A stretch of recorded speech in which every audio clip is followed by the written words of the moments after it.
The next thing that we're going to talk about is fear and where it comes from, and how we can use it in our businesses. But first, I want to talk a little bit about the difference between fear when you're younger and fear when you're older. Fear. Bleh. Next, we're going to talk about fear and where it comes from and why we feel it. First, though, I want to take you back to your teenage years. This is actually kind of important, so it's not going to seem relevant at first, but it is actually going to be really important. Think back to way back when the first time you ever dated someone and broke up, right? I remember when my first boyfriend, well, actually, he was technically my second boyfriend, and I went out with him in my memory, I felt like it had been, we were together for years and years, but I actually think we were only really together for about 3 months maybe, but I had been crushing on him since I was like 10. Anyway, been with him for about 3 months, and then he broke up with me. And when he broke up with me, what I remember most vividly about that time is that I completely lost my mind. I was so upset. I was about 17 years old. I was so upset. I was absolutely positive that my life was over. I was never going to find love again. This was it. I'd peaked at 17. I was crying. I was unhappy. I was miserable. I was telling my parents they had no idea. They simply did not understand how much this boy meant to me and how my entire life was now ruined and nothing good was ever going to happen to me again. Now, my parents, to their credit, were really, really nice, and they were very supportive and very understanding. But that's because they had been through breakups before, right? So they knew that I was going to get over it. I was going to be okay. I was going to be just fine. And that eventually I would date someone else, and we would break up, and I would learn from this breakup, and I would handle it differently. And that's exactly what happened. It took me about, I can't even remember how long it actually took me. In my mind, like, I mourned him forever, but I actually think it only took me like a month or so to kind of recover and be okay. But that was a very intense month, right? And as I have gone through the years, I've dated and broken up with people and been broken up with. And each time I learn more coping tools, better coping tools, and I get better and better at dealing with those kinds of experiences. And then eventually I got married, and now I don't have to worry about that anymore. But I had a friend. And so now I'm back in, let's say I'm in my 30s. I'm not married yet. But no, actually, I'm not married yet. And a friend of mine, she has been married since she was 19 years old. So I come from Pakistan, and marriages had happened very young there. So she was married when she was about 19, 20 years old. She was married for a really, really long time. So now she was about probably like 50-ish, right? So she was a friend of mine. She's about 50-ish. And she had spent the last 30 years married, had children, what have you, and her husband got a divorce. And she started dating. And after her first couple of dates with somebody, the guy didn't message her back, didn't call her back, what have you. And she calls me absolutely devastated, like beyond devastated. She's going down the list of what did I do wrong, what could have happened. And as I'm listening to her, I'm hearing the voice of a teenager come out of her mouth. I am hearing her say things that I said when I was a teenager that most of my friends who grew up with me and who we all, dated around the same time and we sort of had the same experiences around the same time, we weren't using that kind of language anymore. But this person, because she had gotten married when she was so young and she had not had any experiences past that, for her, this experience that she was having now in her 50s was as poignant as if she was having it when she was 17, because her growth in terms of relationship development with romantic partners, she just hadn't had a chance to learn those skills. And it inspired a thought within me. Like, it sort of got me on a train of thought, which was that anytime we experience something for the first time or we do something for the first time, the fear and the anxiety and the intensity is overwhelming. Think about your kids, right? If you have a daughter or a son who is just now starting to date or maybe has recently broken up with somebody, and you think about their experiences with the breakup, you can see them. They're devastated. They're so upset, and they're positive that you do not understand at all what they're going through. But you know that after a while that they're going to get over it. They're going to recover. They're going to be fine. And then their life will go on. You know that because you have that experience, right? But most people who start in small businesses like the one that you have do not often have a lot of experience building a business from the ground up. This is something that you're starting that's kind of new for you.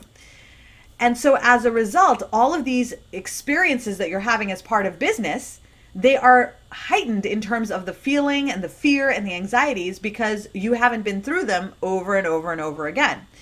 Now, for those of you who have been through them many, many times, you know that this is just part of the process. For those of you who are just starting out in business or who are maybe only a couple of years in, know that this is part of the process and that over time you're going to get better and better at managing fear, managing anxieties, because you will have more and more experience specifically in the business arena. I'm pretty sure that you already know how to deal with your fears and anxieties outside of the business arena, but specifically we're talking about the business area now. But the real question here is why do we feel this sense of fear? Like, where does this come from? And I wanted to talk a little bit about the biological and the physical and chemical reasons that we feel fear and the reason that we act and react the way that we do, because that will help us to understand why we feel anxiety at the prospect of certain activities, but it also will give us a tool that we can use then to combat it, right? Because when you know where it comes from, now you can use the tool to combat it, okay? So the first thing that we're going to talk about is the chemicals that we have running through our system that are released by our system depending on the circumstances we find ourselves in, right? So you have a few feel-good hormones, okay? You have your dopamine, which is the hormone that you're the chemical that goes to your body when you complete a task, when you finish something great, when you cross something off your list, you're like, yes, I did it, right? There's dopamine, there's serotonin, there's endorphins, there's oxytocin, okay? So those four chemicals are the ones that make you feel good. Those are the feel-good chemicals, okay? We're going to talk specifically about dopamine in this situation and a little bit about serotonin, okay? Serotonin is the chemical that gets released in your body through its love. When you look a dog in the eye or pet them, it calms you and you feel good about things. That it's slower, but it is a great feeling chemical, okay? And then you have your bad feeling chemical, which is cortisol. That's a stress hormone, okay? And that gets released when you are faced with something scary, okay? And that's why cortisol releases in your system. Now, the feeling of dopamine being released in your system when you cross something off the list, like, bam, I've completed this, that is your problem-solving chemical. That makes you feel excited, like, you can do this, I got this, I can do this, I can do something else. I finished this one task, I can do another task. I just finished a great, I finished doing the dishes, and now I feel like I can create some graphics or write a post. And when you finish those, you feel like you can do something else, and it builds upon itself, okay? What cortisol does is in small doses, the stress hormone, it allows you to focus. But in high doses, like, right, it actually shuts off your logical thought and your problem-solving abilities completely stop. And you're focusing, now at this point, all of your activities, the reactions that you have, they're all based on instinct. They're not based on logical thought. They're 100% based off of, I'm terrified right now. I feel like I have to do something. What should I do? And you'll do whatever the first thing is that you think of because you feel like you have to do something, okay? Now, the reason why we have this chemical is because it's what kept us alive for millions of years, right?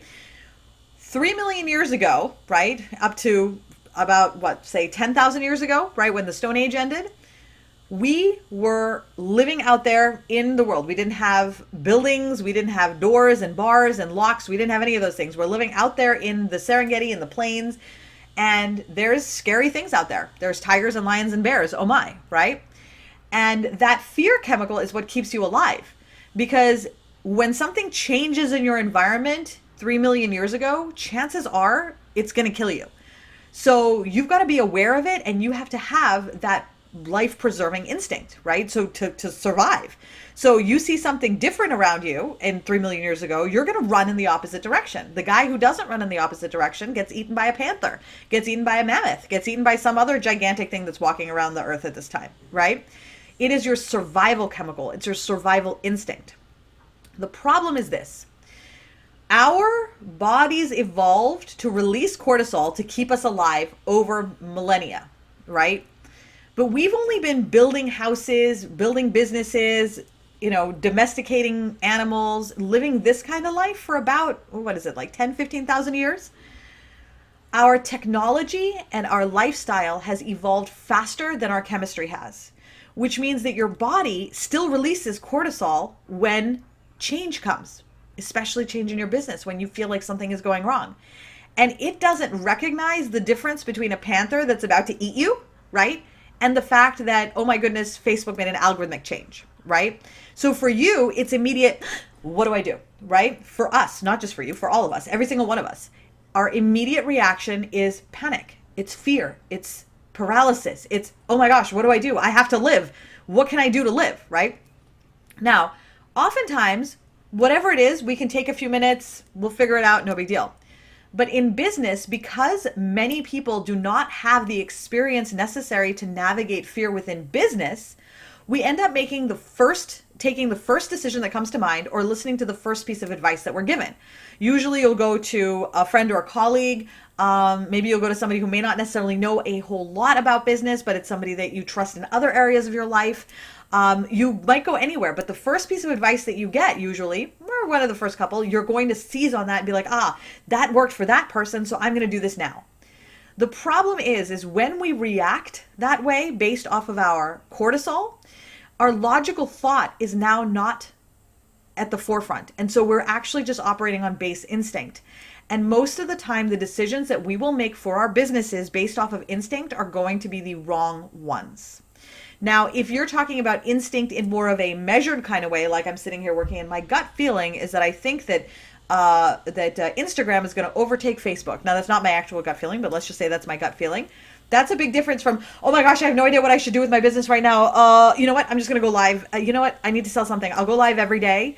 No, you know what? I'll go live twice a day. That way I can get the morning people and the evening people. And I'll do that for the next 30 days. And let's see what happens, right?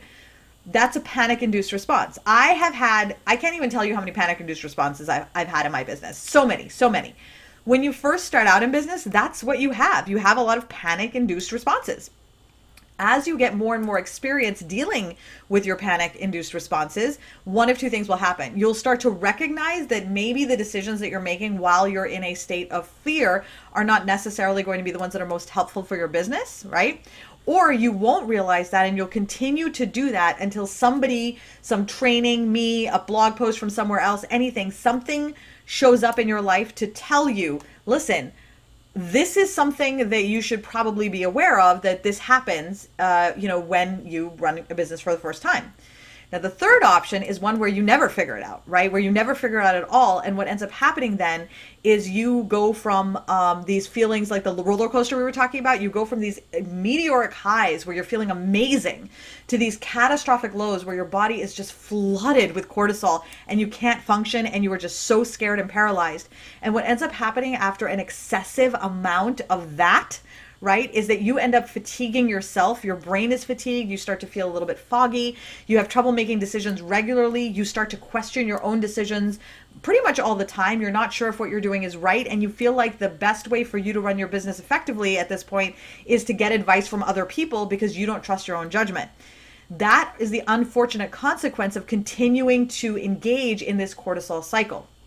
Right? So one of the things that we're going to be talking about in the next screen is what can you do to combat this cortisol cycle and put yourself back on the path to where instead of immediately making a decision based off of fear and reaction when something goes wrong, you take a step back, you take an action, you change your body chemistry a little bit, and then you come back to it again, because it is 100% possible for you to say, okay, I'm stressed out right now. I'm going to do this activity, which is going to flood my body with dopamine.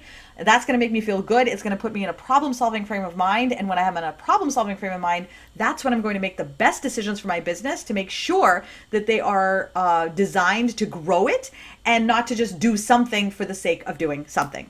So without further ado, let's head over to that next page and talk about the actions that you can take to change the trajectory of your business when fear strikes.